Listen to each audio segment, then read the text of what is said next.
Hello guys! Ayan, we have the box of a Huawei or Huawei laptop. Ayan, it's a brand new as you can see.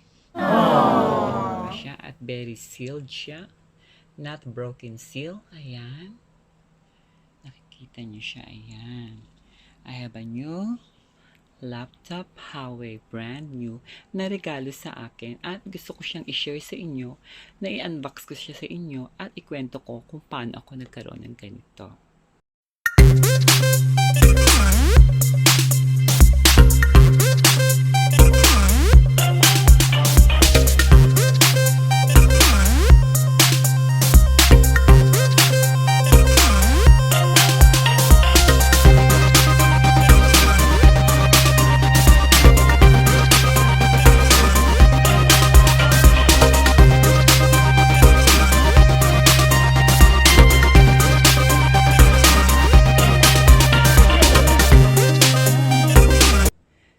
Nakakahon pa siya.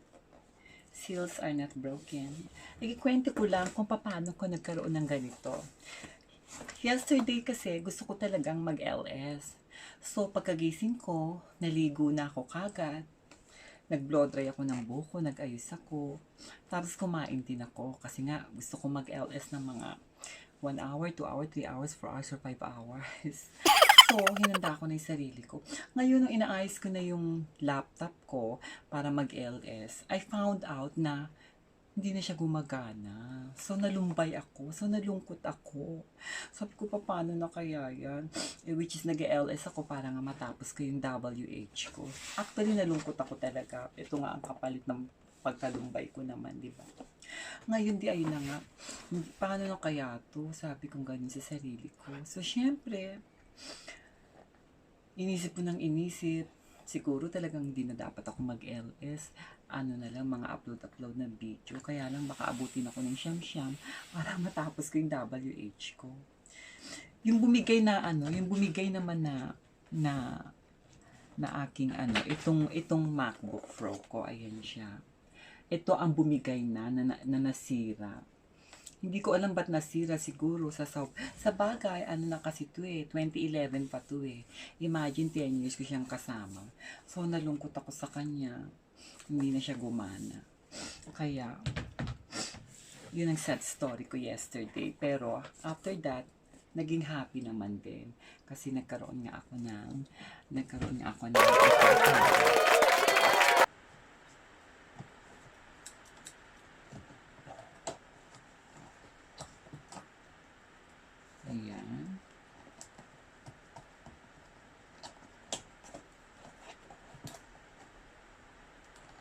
Ayan. Ayan siya. Watch na lang. Ayan. There you go. Ayan. Ayan na siya. Buksan na natin siya.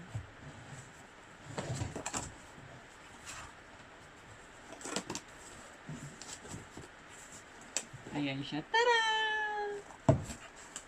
Ano lang to 15.6. Yan.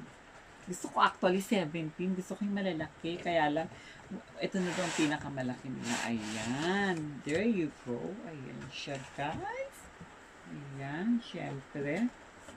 Nandito rin sa side siyempre, alam niyo na kung ano ito. Ayan. Yan ang Huawei. Ito naman yung kanyang charger. Ayan.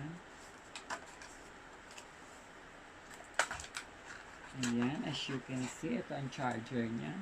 Para din sa cellphone. Ayan. Ayan siya. Then, ito rin ang gagamitin mo. Parang sa cellphone din ang charge niya. Sa bagay, siya, mate book na notebook. Kaya, ayan. Meron siya. Ito laman nito, guys. Ayan. And then, ito siya.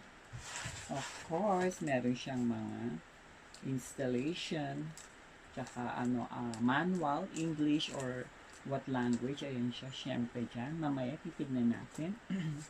And, ayan na siya. Kung makikita nyo, nakalagay talaga is Huawei. Ayan.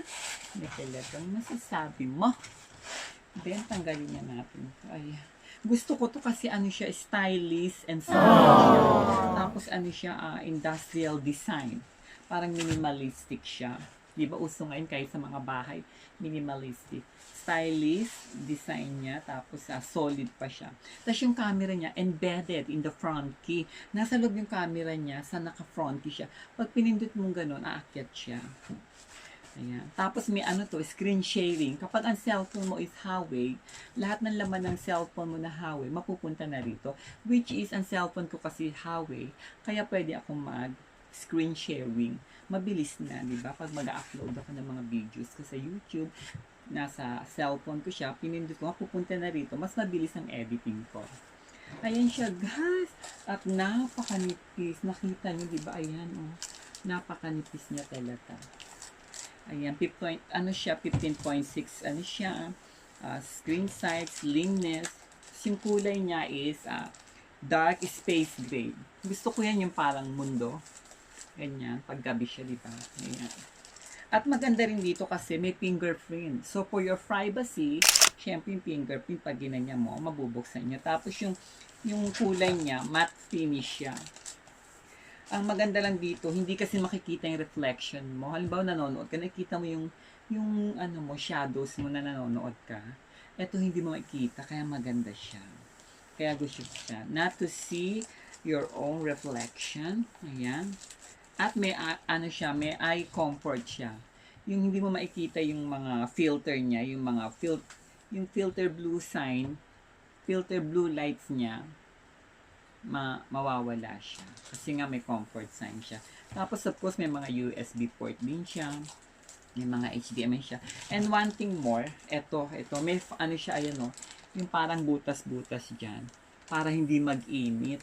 Kasi pag nag-iinit ng laptop, hindi maganda. Yung iba tinatatakan ng mga electric fan, diba? Ito hindi na siya kailangan. Ayan.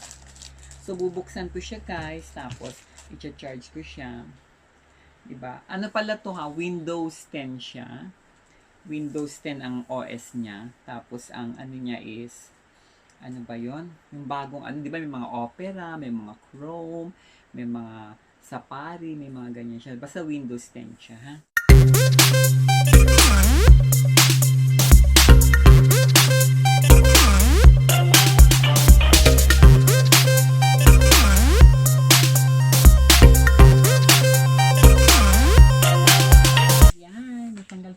Plastic girls.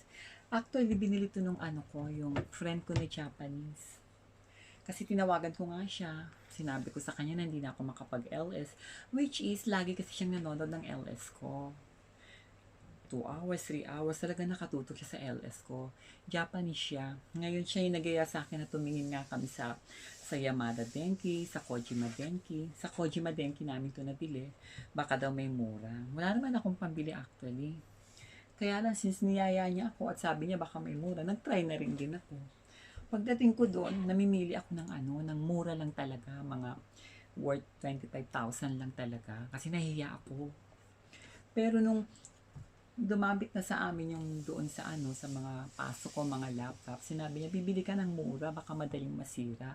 Ito na lang bilin mo, which is, ang prefer mo pala is ang mga YouTube, mga live streaming, mga upload, mga ganyan, nanonood ka. Ito ang best para sa iyo, sabi niya sa akin. So from the price of 5 lapad, naging 7 lapad 6. So syempre ako, naku, ang mahal naman, hindi naman ako bibili talaga dahil wala naman sa budget ko nga yun, dahil nga biglangan nasira itong iMac na ito, no? Itong MacBook Pro na to. Wala sa budget ko to, pero dahil ini-insist niya, ang ending, eto, binili niya nga ako nito. Ang halaga nito is 7 lapad, 6,000. Pero nagkaroon kami ng discount ng 2,000, kaya naging, ano siya 7 lapad, 6,800. So, binayaran lang namin 7 lapad, 5,000. So, sa pera natin, more or less, 35,999. So, ang presyo nito is 35,999 na binayaran niya in cash at nirigalo niya sa akin. Kaya tuwan-tuwa naman ako kasi 'di ba? Kailangan ko to sa aking YouTube. Kasi pinaghirapan ko YouTube ko. O, magsi 6 months na ako actually. So, YouTube is my life and it's sharing to you, di ba nga, kung ano yung mga ginagawa ko. So, nagbigay sa akin to, yung friend ko na Japanese siya, na laging nanonood sa LS ko. Kaya, ito nga, shinare ko nga sa inyo. Ayan siya. Ayan. Napakagaan niya actually. Tapos pag binuksan mo siyang ganyan, ayan. Ay, meron pa palang ayan. O, di ba nakita nyo? Ayan siya. Ayan. Ayan na. Kung makikita nyo ang button, ayun daw ang fingerprint. Ito. Ito, ayan siya. May plastic kasi. Ayan. Ito yung fingerprint. Ito yung camera daw sa gitna pag pinindot. At yung charger. Ayan siya. Well, in the screen, ayan naman siya, guys. Ang ganda, diba? Oh. Diba? Ayan siya. Nandun yung, ayan, nandiyan yung camera. Pag pinindot mo, akit siya. Naka-embedded siya. Tapos, ayan naman siya. Tapos, ayan yung hangin-hangin. Napakagaan niya. So, ayan lang, guys. 35,999 sa pera natin. 5 lapad, 5,000. And one thing more, nagkaroon kami ng 10% discount. So, yung Nana Manggoseng, yung 7 lapad 500, bumalik sa akin ang 7,500 yen. Hindi na rin masama. Diba? Kaya, best buy, best value, best idea. Oh, thank you ha. Hindi ko iniisip to na magkakaroon akong ganito. Everyday is a blessing talaga. Hindi mo alam kung ano mangyayari everyday. Pero nalungkot ako nung araw na yun kasi ready na ako mag-LS. Tapos hindi natuloy. Yun pala, magkakaroon naman ako nito, no? So talaga naman, I'd like to thank the Lord sa mga blessing na binibigay niya sa akin kahit meron tayong nararanasan ganito, no? Salamat sa panonood sa inyo. And please don't forget to like, comment, subscribe to my channel. Sa mga hindi pa nakaka-subscribe, Preciosa Glamorosa. Thank you sa lahat. And see you again sa aking susunod na video. Thank you. Bye!